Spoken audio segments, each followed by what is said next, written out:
સિકોદર મને 70 વર્ષ થયો કાલ મારી કાચી કાયા છે આ ભાડાનું મકાન છે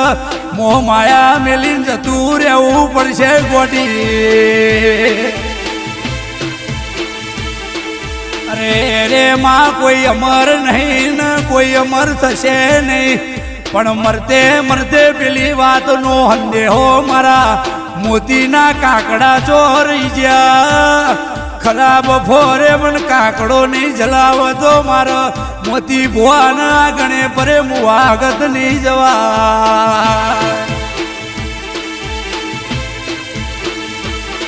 પણ કોઈ દાડો મેં મોતી ભુવાએ ખોડિયાર મારી સિકોદર મોમઈ હાચો દીવો પલાડ્યો હોય તો હવે મોડું ન કરતી માં મોડું ન કરતી કેડે હાડા પદ